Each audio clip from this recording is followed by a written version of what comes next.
Hello everyone and welcome to another edition of the ROKER RAPPORT podcast review show in association with the Sunderland Community Soup Kitchen, and today you join us after yet another excellent win for Sunderland. Once again we've won a game at the Stadium of Light. It's never, I know I said a few weeks ago it might eventually get boring saying that, but I don't think it will.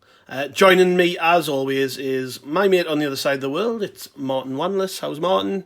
Champion, you can't be too bad when you top of the league, can you? Yeah, top of the league and you're at the top of your house.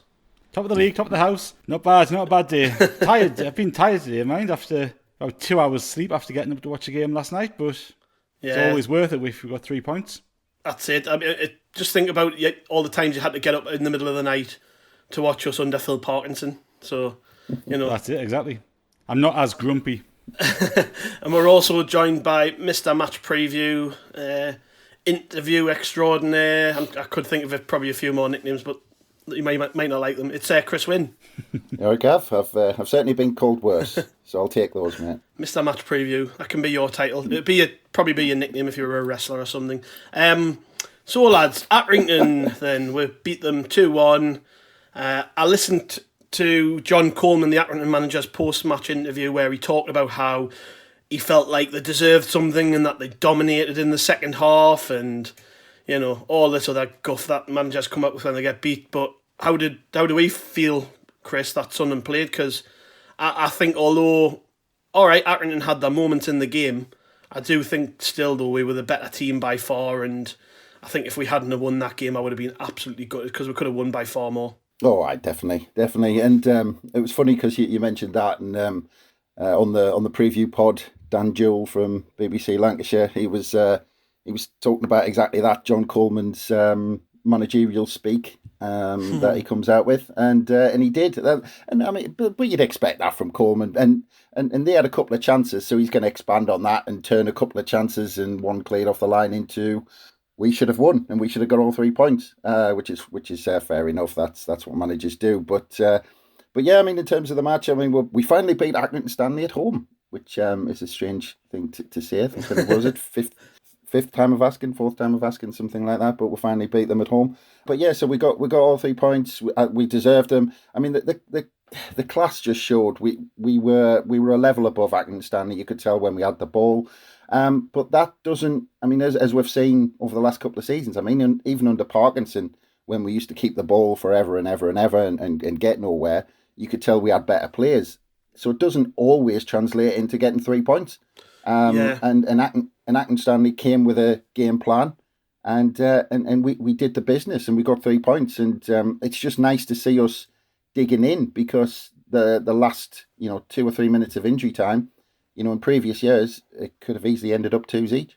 Yeah, it's interesting that you say that about the way we've sort of transitioned our play, because if the stats after the game are anything to go by, it's reflected in that. Obviously under Parkinson, we used to dominate games possession-wise, and teams used to know what we were going to do, and they used to just sit back and wait for us to leave an opening. Whereas I think if you look at the sort of possession statistics across the season so far, they're pretty consistent. Like yesterday, Accrington actually had more of the ball, and I think that's important to the way that we play at the minute, because, unless you're a top team, you're not going to dominate the ball and maul teams. It's just difficult to do.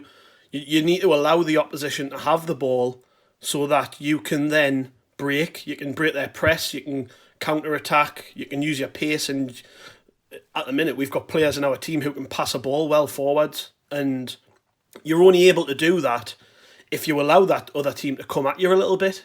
And like I say, we had less of the ball apparently, which I think isn't such a bad thing. If you're gonna make the most of the players we've got a good striker up front who leads the line well, likes to get in behind and hold it up. We've got central players in Embleton and Neil in particular who are really good at passing the ball forwards on the floor, in behind, every sort of way of passing the ball. Those two lads are pretty capable. And then we have good width. I know the wide players there's not been such a reliance on them this season to contribute, but the way they're able to be most effective, and the fullbacks really, is when we haven't got a bank of 2-5s to run at. We're actually playing against teams who we're allowing to play a little bit, and it's working. Martin, I'll bring you in on that. And so Sunderland yesterday obviously allowed quite a lot of the ball to Accrington, and they did have their chances, like Chris touched on. I mean, the one off the line, which Cirkin cleared, was brilliant. But I don't think anybody watching that could really dispute that we were the better team and we deserved all 3 points. I don't see it as clear cut as you two do. I don't think. I think I wouldn't have been surprised if Accrington got an equaliser. And I think on the balance of play, you could have, you wouldn't have been that surprised if they had. There was a lot of the game seemed to really ebb and flow, didn't it? Like we had a really strong period of play. Then it kind of went in, like from back and forth, didn't it? They had a really strong possession period of play, and there was points in that game where I was just dying for us to really get hold of it in the centre of midfield and dominate, get control of the game a bit more. But I think it seems to be, the plan of the season, as you said, like to almost like just slug it out with whoever's in front of us. Let's just go punch for punch. We'll go forward and we'll leave some gaps and we'll concede some possession and try to catch you on the break, invite you to come on to us. And we've seen for the past few seasons when teams have come to the stadium, like as you say, we've had possession and they've defended, and we haven't been able to break them down. And obviously the way to counter that is to invite possession so you can spring them. And we've got those players up front and the pace in the side now to actually to take a little bit of advantage of that. So it's one of those games I wouldn't have been surprised if it was, if you watch that game without seeing the chances or the goal mouth action, you wouldn't have been surprised that it was 4-1 to us, 2-2. They sneaked a 2-1. It was that sort of game where it could have kind of gone either way, but I just think our quality showed in the end. And like, to be fair to us, like the closest they got to obviously the goal that they scored, that was a set piece. So from open play, we didn't actually give them a great deal of chances. We had far better chances within open play, but in that first half, we gave away so many daft bloody free kicks. Yeah, that we looked under pressure every time they put a ball into the box. Yeah, sorry to put it in, mate, but I was just talking before the game with the lads I was with, and when I saw Accrington run out of the tunnel, nearly every single player was over 6'2". They were massive, and I said we're going to have to watch ourselves on set pieces today because you just saw the way they came out. They were a bunch of big lads, and I think it was inevitable that they were going to get some chances from them. And to be fair to them, Martin, like that's where the majority of their best chances came from daft free kicks and stuff. Like Lee Johnson in his post-match interview spoke about how he said I was a bit disappointed with how many silly free kicks we gave away around the box because I'm guessing going into the game we knew there would be a threat from set pieces, and the one that they got was, I mean, I know you could probably pick out little things, but I think it was a good header. It was well placed in the top corner, and it was a bit disappointing really that we didn't sort of guard ourselves against giving that chance away in the first place, wasn't it? Oh, well, that came from a daft free kick we'd given away on our right hand side there left, didn't it? Yeah. And that free kick came over. They had a little bit of play, then the cross came out and they got a corner from it. So it all stemmed from that, but it was really noticeable in the second half. I don't think we gave away much at all. We gave away so many in the first half, but in the second half, we were a lot more disciplined in the way that we were closing them down and keeping our shape and not diving in and giving away silly free kicks. And that's a really important thing that team learns because we've got a lot of inexperience, certainly at the back, and we just need to be a little bit more canny in terms of how we're closing down and trying to win the ball back. Yeah. And I just want to, and just to make a point, I mean, just to build off what you were saying, Martin, in terms of the kind of the type of game it was.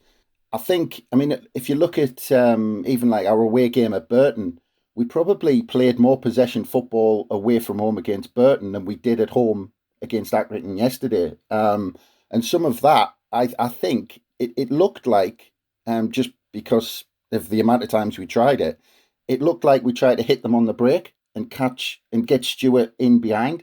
Because the amount of times we played a ball which was cut out at the last minute and you thought, if that had just gone over the defender, Stewart would have been in.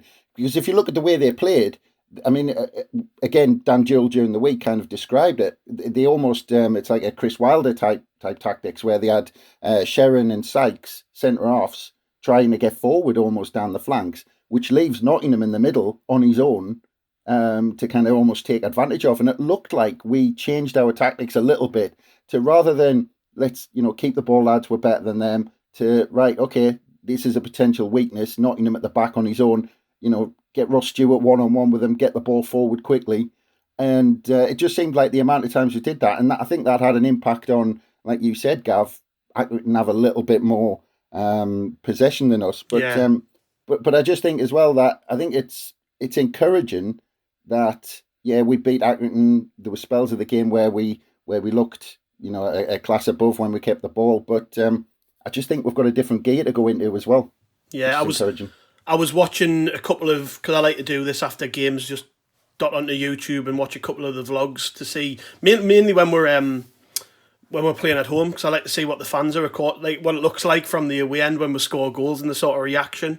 And I managed to find a couple of Accrington fans that had vlogged the game, and it was interesting listening to them talk about the three at the back. They both the ones I watched said three at the back doesn't work. It doesn't work, And we really looked to open them up down the sides because of that. Because they had three big lads playing in the back three, and I don't think they were particularly mobile. Strangely, I've never heard of Nottingham, the lad who scored the goal, but he looks impressive. Like, he's a big lad, and he scored a good header. So I looked him up after the game, and he's had a pretty nondescript career, to be honest. Like, I think he's just knocked about the lower leagues and stuff. I haven't heard of him, but I thought he actually did quite well. But he's 32, and I was wondering if he was like a young lad or something that they were maybe bringing through. But I thought he did okay in the main. I think the problem is that the two centre halves either side of him didn't look very comfortable with Ross Stewart running in those channels. I was going to come on to him a bit later, but we'll talk about him because, he should have scored. He done really well to get to the opportunity to get a shot away and couldn't get round the goalkeeper. That aside, though, he was just outstanding. Like, again, so I listened to quite a lot of the comments after the game on various YouTube channels, Twitter, etc. And pretty much everyone was in agreement, Martin, that Ross Stewart was outstanding yet again. He just seems to be improving with every game. Even when he doesn't score goals, he's so effective, isn't he? Well, his all-round play is superb, isn't he? We've got a really reliable outlet for the sort of balls from defence, balls from the fullbacks. Yeah. And Stewart was keeping them and keeping the ball, keeping possession, waiting for the team to come up and join them, wasn't he? And, as we've said, I think we should scrap all comparisons with Charlie Wyke and all that sort of stuff. Having said that, it's nice to watch a team where that happens, because last season the ball was bouncing off a lot and we weren't getting an out, and the ball was, 50 times out of 100, the ball was going to their centre half or their fullback, and we weren't getting an out. But Ross Stewart keeps the ball so neatly, got such a lovely touch, and he's smart with it. He's got real intelligence to his playing, to his running, and like that chance he had, I think it's not actually a bad miss from Stewart. It's really good goalkeeping. Like, the keeper comes out and he really does well to get the ball from Stewart, and I think if the keeper's been watching Stewart's goals so far this season, he's seen some really nice quick finishes, and I think probably in Stewart's mind he's thinking, I've done that, I've been successful with that, people will be latching onto it, I'm going to try to take it around him and deceive him, and I think the keeper did remarkably well to get anything on that. So but we need, obviously we need him to be sticking those way more often than not, but he, as you say, he's improving game after game, and I think if he gets that chance in 5 or 10 games time, he sticks it in. Yeah, we've talked about missed chances. We've talked about the goal from Accrington. We haven't even mentioned our 2 goals, so let's talk about that then. The first one, Chris, Dan Neil. I said to my brother-in-law stood next to us, I said, as soon as he made that really good first touch to settle the ball, I just knew he was going to score. Like, in my head, I was like, this is in. I mean, I've got that much belief in the lad. He's unbelievable, isn't he? Like, I'm starting to run out of like words to say about Dan Neil, because he done an interview after the game with Nick Barnes, which people can hear on BBC Newcastle's podcast. And first and foremost, it was just so refreshing to hear a footballer talk like a normal person in an interview. Like, he just sounds like a normal lad. He's telling Nick Barnes exactly what he'd tell me or you in the pub. Like, it's not no media training going on there, just a really normal, down to earth kid. And he talked about he talked about how like he's waited his whole life just for this opportunity to come, and he was absolutely buzzing that he'd scored.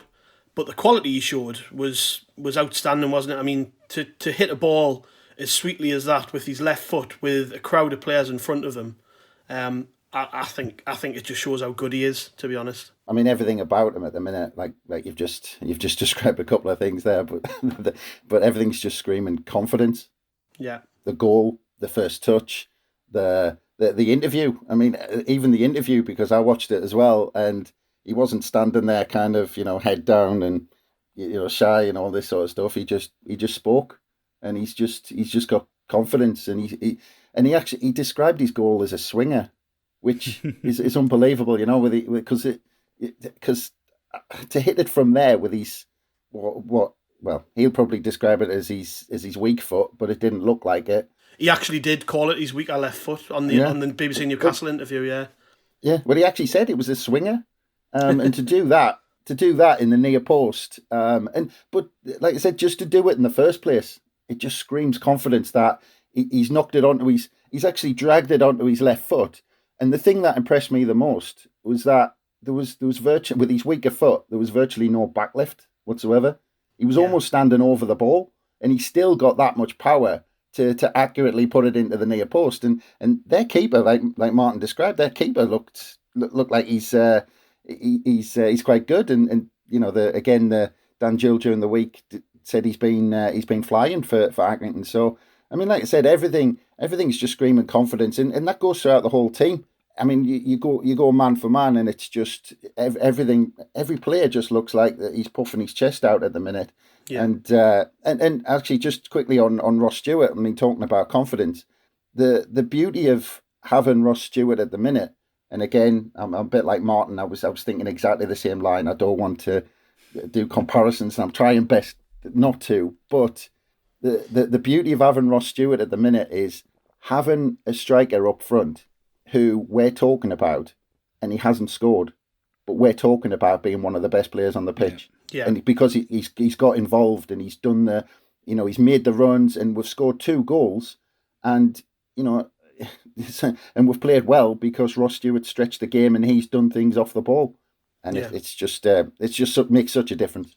Yeah, the second goal, Martin, came from Carl Winchester, who, I mean, we've spoke I think it feels like nearly every podcast recently, we've devoted a little section of it to Carl Winchester and just how great he's doing at right back.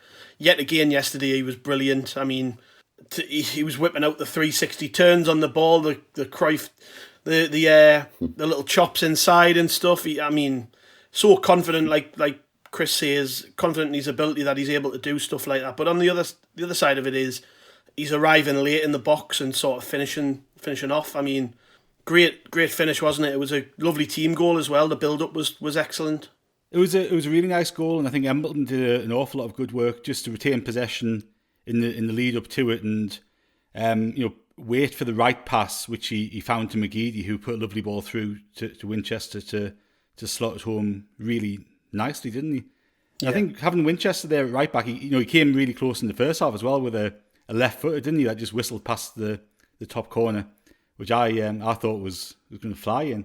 And I'd say Winchester's our right back now. I think there's absolutely no way in the world he's going to get moved from that position unless we have a position in centre midfield that forces the issue, Yeah. I just think, why on earth would you change it? He's playing out of his skin. He's getting up and down that wing. And he's got the goal threat. And I think that's a massive difference between our team this season compared to last season. You look at Dan Neil scoring, you look at Winchester scoring, you look at the front 4, if you like, with Ross Stewart and 3 behind. They've all got goals in them. They've all got potential to get near double figures, over double figures. And that's a marked change from last season when I think was Grant Ledbetter our second top scorer with 5 or something. So, we've got a whole different way of playing and a whole different threat. And it's interesting when you kind of look at, that front 3, because I think the positions that are really up for grabs at the minute are in that, that 3 behind Ross Stewart. We've got so much competition there. And, if you're going to pick fault at performance yesterday, I think Gooch wasn't great. Did some good things, but he kind of wasn't really at the races. It was interesting that he played on the left, wasn't it? I was wondering Yeah, whether that was a tactical thing from an offensive point of view, or to give Cirkin some defensive cover, you know? I was gonna touch on that next, so we might as well talk about it. Yeah, that was a bit of a strange one. Gooch stayed primarily on the left, McGeady played on the right, and yeah, I wonder if that's just because we're sort of unbalanced defensively with McGeady on that side, because you've got McGeady playing in front of a rookie, and then you've got Gooch, who's very, very disciplined defensively, playing in front of a disciplined right back. And I wonder if maybe that was the reason for the switch, that they've sort of put McGeady over on the right because they know Winchester primarily is going to defend, and they've moved Gooch over on the left just to give Cirkin that little bit more cover that he probably needed when he played there against Wickham. Let's talk about that then, Martin. So is that something we should push on with going forward, do you think? Because, like you say, Gooch wasn't at his best again, and we can sit all day talking about, you know, him and his potential pitfalls and all the rest of it. But I think the one thing he does give us is defensive cover, and maybe that's something that's at the back of Lee Johnson's mind with introducing Cirkin into the fold. It was interesting, wasn't it? Because, you know, I would actually kind of say it makes more logical sense the other way, with Winchester getting forward a lot, having a more disciplined player like Gooch in front of him, as opposed to in front of Cirkin, who's probably more naturally defensive. But I think like we actually probably saw McGeady's best game of the season yesterday. I thought he did well when he actually had the ball, and I think the big difference is that we're not giving him the ball every single time we attack, which has been our sort of modus operandi for the last 2 or 3 seasons, hasn't it? Where you know, give it to McGeady, let him try something. So, you know, people say McGeady's had a quiet start to the season, but I think it's by virtue of the fact we're not giving him the ball all the time. So it's going to be interesting to see, because like we've got such good options. Like Broadhead's got to come into the picture soon. Pritchard's got to get a start soon. We've got Dejaku, who's I think Lee Johnson said he was kind of in the middle of a 2-week mini pre-season, which is why he wasn't on the bench yesterday. Yeah. Mm-hmm. But he's obviously going to come into the first team picture really strongly, you know, pretty soon, isn't he? So it's going to be really interesting to see how that develops, and you know, it's going to be great for us because we've got such strong competition that you know, a 6 out of 10 performance isn't going to be good enough to keep you placed in the team the next week. Yeah, and just to quickly come in on that McGeady Gooch thing, it's all speculating. I mean, Gav, you could be bang on with the defensive side of it, but I'm just thinking more again, talking about the difference in the way we play this season. There's not so much emphasis on, you know, the wide players getting to the byline and getting the ball in. And if you looked yesterday, there was a time when I think McGeady got the ball and he almost beat the man, and then looked up and there was nobody in the middle because Ross Stewart had dropped off, and there was actually nobody in the box. So I think if you've got McGeady and Gooch, who were on a side where they naturally might come inside and bring other players into the game, like you said, Martin, you know, that 3 behind Ross Stewart. If Ross Stewart drops off, then it's kind of those 3 forward players who are the most advanced players. If Ross Stewart brings them in, and then he's kind of almost behind the play. So if those naturally want to come inside rather than get to the byline, it brings those players into play. So we're not kind of looking to get the ball into the box for, well, again, talking about the big man, getting the ball into the box for the big man again.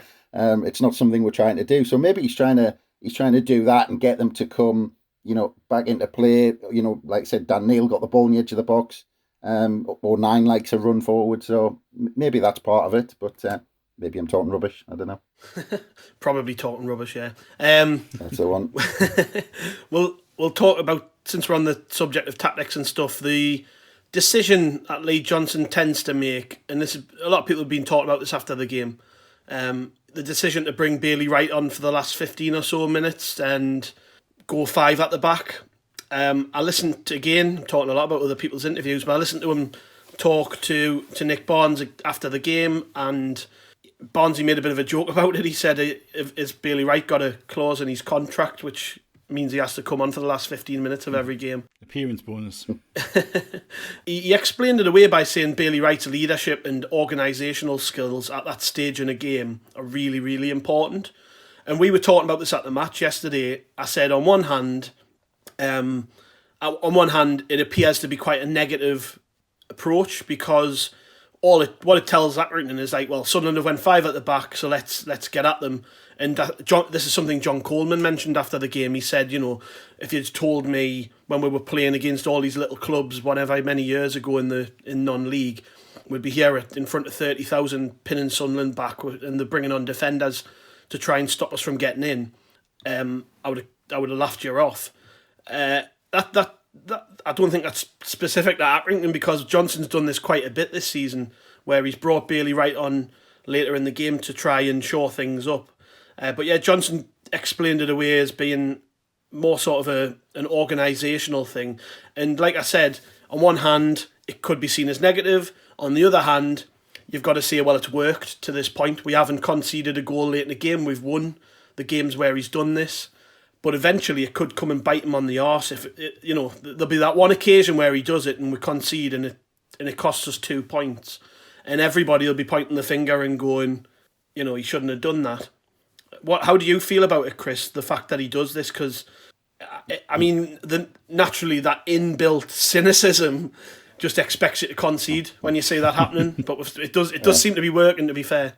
Well, but it's worked in different ways. And I don't think it's necessarily the substitution, because if you look back through the games, there's been times where he's made that substitution, but we've, and I'm going to use the managerial term, we've done better at the game management side in the last 10, 15 minutes.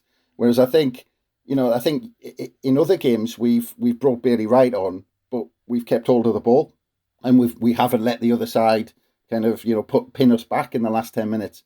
And yesterday was one of those occasions. Bailey Wright came on with 5 minutes of normal time, but they ended up being 6 minutes of injury time. So it was 10 minutes. Last 10 minutes he was on for in the end. But the problem was we didn't keep the ball. We didn't keep possession. We allowed ourselves to be pinned in. We allowed ourselves to let Accrington, sit on the edge of the halfway line. And we, instead of, calming things down and keeping the ball for a bit, we kept on trying to say, okay, well, it's the last few minutes, they're pushing forward. We'll try and catch them on the break. And the ball just kept coming back. And then we got pinned in. So I think rather than the substitution, I'm certain that, when Lee Johnson and his team analyse this game, one of the areas they're going to be looking at is the game management side and saying, look, we can't, and exactly what you said, Gav, we can't let ourselves be pinned in the last 10 minutes of a game when we're only winning by one goal. And like I said, I'm not sure it's complete. Don't get us wrong. I think it's got something to do with the substitution, but I don't think it's 100% because he makes a substitution. I think some of it's a kind of a mentality thing in the kind of in the closeout of a game. Yeah. The other thing I want to touch on briefly, and I'll come to you, Martin, is the performance of the new goalkeeper, Thorben Hoffmann. He came in for his debut. I've seen some mixed sort of comments on how he did, and I think everybody who's commented on it, there's justification behind all of it, really. I think he did look a little bit shaky at times. He did seem to struggle, particularly in the first 20 minutes or so, just with the pace of what was going on. But later in the game, there was a few moments where he made some real big pressure-relieving catches, dropped to his knees and held the ball. Some of his distribution was very good. Sort of a mixed performance, wasn't it? On one hand, yeah, you would say yes, shaky at times, but on the other, he did do some good stuff as well. He was a bit nervy, wasn't he? I think, coming over to a new country, making your debut in front of 30,000 people. How old is he? 20? 21? 22, isn't he? Yeah. So, but it's a big day for him, isn't he? And I think he looks the type of character who wants to go and make an impression. He wants to force his personality on the team and on the game and on the crowd and all that sort of stuff. And there was a few shaky moments, but this might sound daft, but he looks like a really good goalkeeper in terms of his handling. I thought his handling was great on occasions. Even when he's sort of springing across the goal to go after shots that were going wide, he was getting across to them and he looked really athletic. When he gets the ball, he's run to the edge of the box looking for an outlet. His throwing was really good. His passing was good. And I think he looks as if he's got like a lot of attributes that you want in a really successful goalkeeper. Like that cross he came and got in the dying stages was superb. So I think he's one. Look, we're going to have to stick with either Hoffmann or Patterson for 20, 25 games and give them a good run in the side, because we can't be doing the Simon Grayson thing of rotating goalkeepers every game. So we need to stick with somebody. And obviously, it's going to be Hoffmann by the looks of it. And I just think, he needs a good run of 10 games to settle into the team. Yeah, Alexander Supertramp on Twitter has said, Chris, too soon to judge Hoffmann. He looked shaky at times. It's the only real critique I took from the game. No, I think he looks like I'm completely in agreement with Martin. I think he looks good. He's, and like I said, it was just his first day at the office. I think he really wanted to impress. But the thought that kept running through my mind during the game, because he didn't look like he was going to make a mistake. He kind of just had these moments where I think he just thought, I really want to impress, and he had a rush of blood then. But the thought that kept coming through my mind was the Polish keeper from 1973, and what was his name? Tomaszewski, I think it was, Jan Tomaszewski. That Clough had labelled a clown. Clough labelled him a clown before the game, and then he had an absolute blinder. But he was all over. He saved everything, but he was absolutely all over the place, wasn't he? But he just had that feel about him that I think, and I think you called it, Gav. There was a cross later on where his handling looked absolutely spot on, and he looked really comfortable. And I just think he was finding his feet. And I think he did a pass to Winchester where he left Winchester kind of short, or it almost kind of gave possession away, and Winchester had to make a really good tackle to kind of win the ball back. There was just little things like that, but I just think, There was that throw-in that Cirkin took in the first half as well, where he slipped, and it looked as if Cirkin had put a bit more in the throw-in, it would have gone into the... I forgot about that. Yeah, I forgot about that. Jeez, my heart was in my mouth there. Yeah, there was just minutes, but you can't judge him off one game. But he looked like he can have a rush of blood to the head, but maybe it was just his first game. But he'll keep his place, I'm sure. I think you've got to persist with him. He's been brought here for a reason, and he's quite clearly quality, or he wouldn't have been at a club like Bayern Munich. Training every day with Manuel Neuer. I mean, I made that joke yesterday. Like, imagine going from training every day with Manuel Neuer to training every day with like Lee Burge. No disrespect to Lee Burge, but it's a bit of a difference in it. We'll quickly touch over. To be fair, there's loads we could talk about here, and we're running short on time. But the other thing I want to talk about was Luke O'Nien's performance / the way he dealt with the injury that he picked up early on, Chris, because he quite clearly done. I don't know whether he popped his shoulder again, but something went on with his shoulder early in the game, and he's. From where I was stood in the ground, and I might have been wrong, but it looked like he popped it back in himself and carried on, which shows the character of him, really. He's a bit mental, isn't he? But he loves playing. He'll carry on whether he's injured or not. And then when you look at their goal, he was the one picking up the lad who scored. But his overall performance, actually, I thought he was really good. I thought Dan Neil, like in his interviews after the game, he brought up O'Nien a few times and talked about how O'Nien, the way he plays, he does all the dirty work. It allows Dan Neil to do the more pretty stuff. And I think they've got a real good partnership building up there where you do sort of need that yin and yang, don't you? You need somebody alongside your playmaking players who can just break it up, win the second balls, win the headers. And I think O'Nien plays that role really well.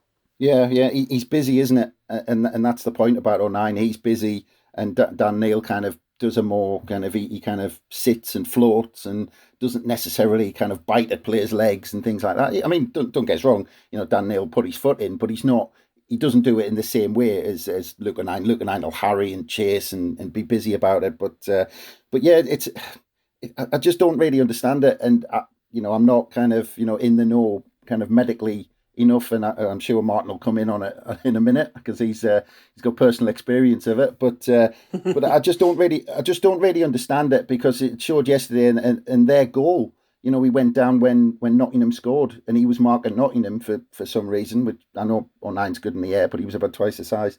But yeah, he kind of went down off the goal, and I thought, well, did he have a part to play? Should he have kind of went off before then? And then he always seemed to be holding it. And actually, I noticed after the game, one of the staff went up to him to take his shirt off. Yeah, and he did. Yeah, you could see all the strapping and everything he's got underneath.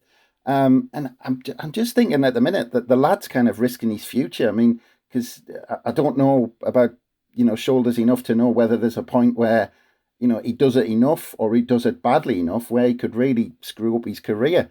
And the other aspect to it is, I mean, as you completely agree, Gav, he's really important, especially playing alongside Dan Neil at the minute in that role. But, we've got Corey Evans to come back. And you mentioned earlier on that, yes, okay, Carl Winchester is playing, out of his skin at full-back, playing absolutely fantastic. But he's another option with the confidence he's got at the minute to put into central midfield. And then we've got Huggins to come in at full-back. So it's not a position where O'Nine's limping on because, like last season at centre-half, where we haven't got anyone else, Luke. You're going to have to get in there and, keep on going. Let's think about Luke O'Nine's long-term future. And, we can't, because all of our hearts were in our mouths yesterday. Every time he went down, you thought, oh, it's his shoulder again. I think there was there must have been about 10 messages on our kind of chat saying, oh, O'Nine's done his shoulder again. Oh, he's done it again. 10 minutes later, oh, I think that's O'Nine's shoulder. And if we're doing that, what are the management team doing on the sidelines? They must be getting people to warm up every 2 minutes because O'Nine's gone down.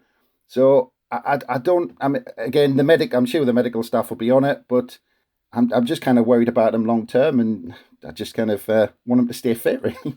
Yeah, the one I always think about is when, I think it was under Roy Keane, I can remember Carlos Edwards going up for a header against West Brom, I think it was, and he landed on his shoulder and it put him out for 3 months because he dislocated it and he had surgery on it. So you're looking at like a pretty long layoff if O'Nine does take that surgery. And like I say, I don't know enough about shoulders, but I think it's one of those things where once you've done it, it keeps coming out, and until you get surgery on it, it'll keep happening. You can strap it up all you want. It's going to keep happening, and whether that can be a long-term issue, I don't know. I just think O'Nine's character is, even if the club handcuff him and drag him to a surgeon to get that sorted, he'll try and fight his way back to the Academy of Life for training, won't he? He's that type of character. I think his legs would have to be hanging off for them to keep him off the pitch. I dislocated my shoulder about 20 years ago playing football, and you can whack it in once because it's a ball and socket joint, right? So it goes in, and you whack it back in once, but the more you do it, the bigger that gap gets, so it comes out easy. And I got to say, I whacked it back in. I went to hospital and whacked it back in. It was bloody painful, like. And about a month later, I was playing again, or 2 months later, I was playing again, which is what Luke O'Nine did last season, didn't he? He did it, and he came back. And I'm astounded it didn't come out last season when he was playing centre half, because when you're going up in the air and your arms are getting knocked all the time, it's going to put pressure on that joint. So I reckon he must have thought, oh, that's all right, I don't need surgery. I've built the muscles up around it to keep it all secure. And it's come out obviously a few times this season. And from my I end up having to have shoulder surgery on mine, because even when I was rolling over in my sleep, my shoulder would pop out. And it only took that sort of level of contact. So the more it goes on, the easier it comes out. And the trouble that we've got with O'Nine now is it's come out 3 or 4 times already this season. You're risking it coming out in the first minute, 30th minute, and you're putting the sub on straight away.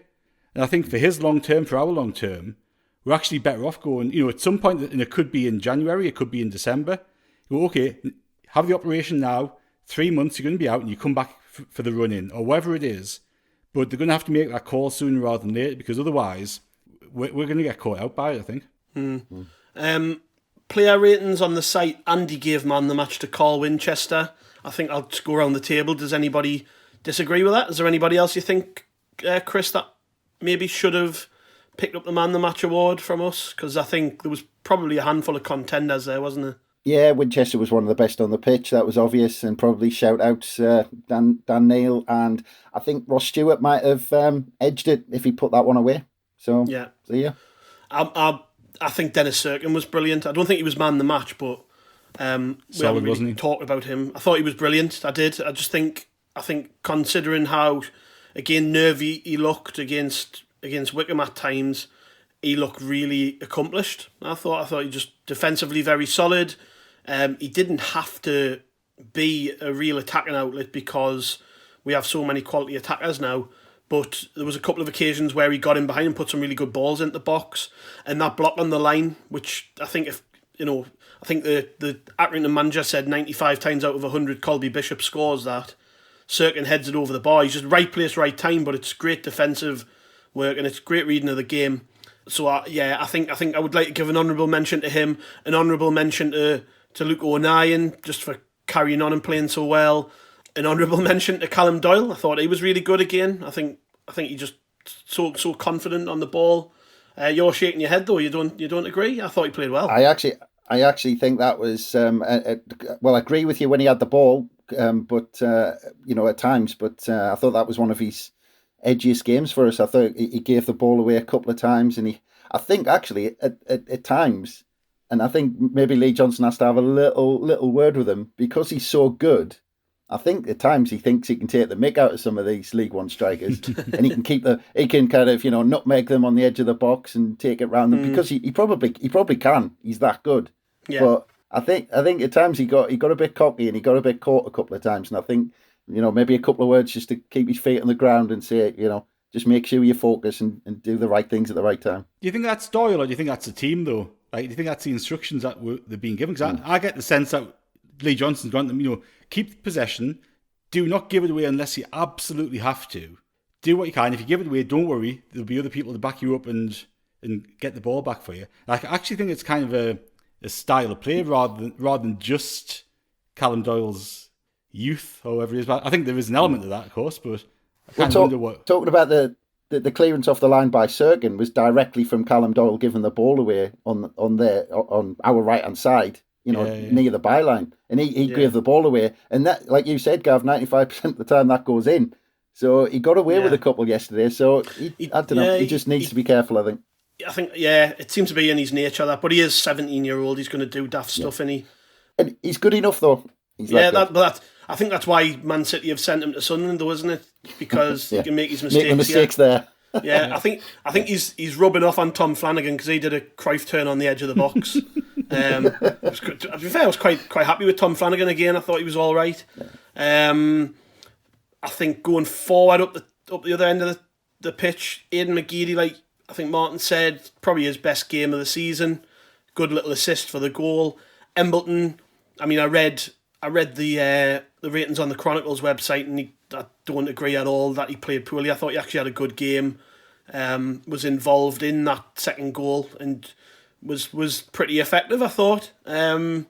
Gooch, just a typical Gooch performance this season, really flattering to deceive.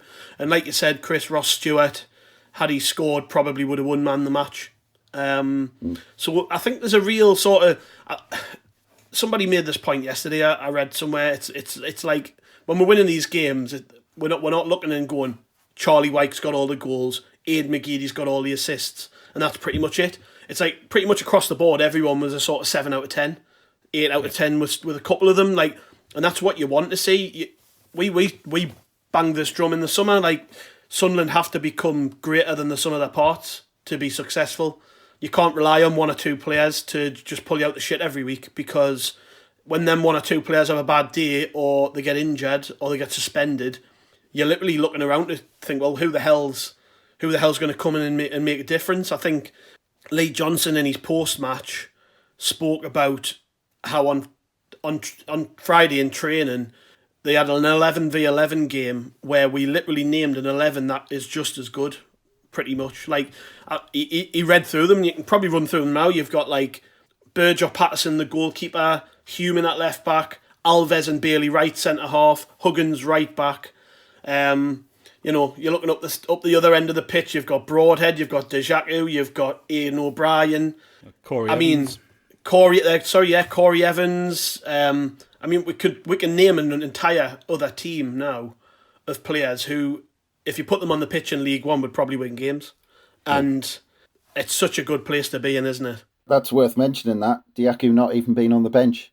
A guy who's, been Bayern Munich, brought in from Union Berlin on loan. And he's, probably a fitness thing at the minute. But Lee Johnson actually talked about it after the game. He said that with the other lads, they've all sort of had a pre-season. They've played games where Dejaku hasn't. So he's being put through his paces in the next few weeks to get him up to speed, and I think Denver Hume's going through the same thing. Yeah, and the other, talking about the subs, just the interesting thing was 3 defenders on the bench. Yeah. So overall, yeah, I mean, yeah, I started off that little point about man the match, but yeah, I would probably agree with Andy. He gave it to Carl Winchester. What about you, Martin?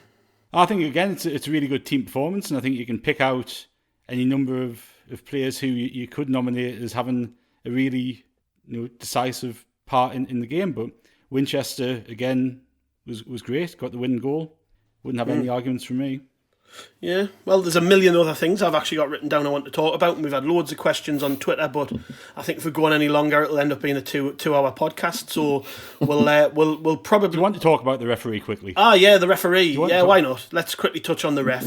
Mr. Dropball. Somebody said these referees, they come to Sunderland, and it's like a big day out, isn't it? Like, the big crowd, let's strut me stuff a little bit. He was all over the place, the ref, wasn't he, Martin? He was, wasn't he?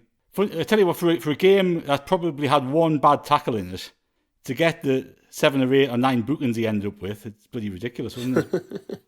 Aye. Yeah. Wasn't just that drop ball where he said, "Go on, get a cross in, lad." Yeah. To their player. Aye, yeah. Well, I mean, you either do a drop ball to a team so they can give the ball back, or you do a competitive drop ball where both sides can win it. You can't just say, "There's the ball." Almost it was because it was almost a free kick because he dropped the ball in a place where he could cross it in straight away. See, I think they've changed the rules on it, because I had a look just before we came on just to see what the rule actually says, and it says like a drop ball's given if the game's stopped, but it's not for a free kick or a throw in or a penalty or a corner or anything like that. And every time he stopped it, it was somebody got whacked in the face or something happened, didn't it? And the possession gets awarded to the team who last kicked the ball before the referee stopped the play. And when the drop ball is given, it's given back to the team, and they can do what they want with it, which seems ludicrous to me. But reading the rule, it seems if he kind of applied it correctly. But it was just, I've never seen as many drop balls in my life. Yeah. It's interesting that you thought you would go and check the rule book, Martin, before we came on. That shows how much of a nerd you are, that. Jesus. Good on you. You've done the hard work for me. Right, so yeah, we'll end things here. We've got a bunch of stuff coming up this week. Hopefully this will go out before the Sunderland Ladies Live podcast on Monday. We did the first one last week. It went really, really well. A couple of the players got involved. Neve Herron actually jumped on for about 15 minutes or so, which was brilliant. So if anybody wants to listen into the latest episode of that, it'll be live on Twitter from 8 till 9. All you do is if you head to the ROKER Report Twitter page, right at the top, it'll have sort of like a little bubble where you can click on it and you can join in, you can listen. If you're a Sunderland Ladies fan, you can even join in. We invite people to just click request and get involved. And we're hoping to have another player on this week, which will be good, talking about the Crystal Palace game. On top of that, we've got the Fleetwood preview coming through the week, which I imagine, Chris, you'll be doing that, so that'll be all good stuff. And we might even do another live Twitter space. Me and Ant did one on Friday night where we just went over a bunch of things, lots of topics that we haven't even touched on today. Sort of think of it as an added bonus. Other stuff we can discuss that don't get mentioned on the podcasts. These Twitter spaces, by the way, for anyone who doesn't know what they are, they're live. They're not. We don't record them. They don't go out on the podcast feed. So just make sure you're available when we do those. Obviously, the one on a Monday night is going to be 8 till 9 every week, and will be specifically about the ladies' team. And if it's something that you've never really thought about before, the ladies' team, something you're not really ever thought you'd be interested in, or something that maybe interests you but you don't know enough about it, then I would advise people get involved, because we have genuine experts on the topic. Talking about the team. We have fans who never miss a game. We have players on, so get yourself involved with that. And like I say, we'll be rocking and rolling later in the week towards Fleetwood. Obviously, catch up with everything on the ROKER Report website. Loads going on over there every day, as you know. And we'll catch you all later, so cheers.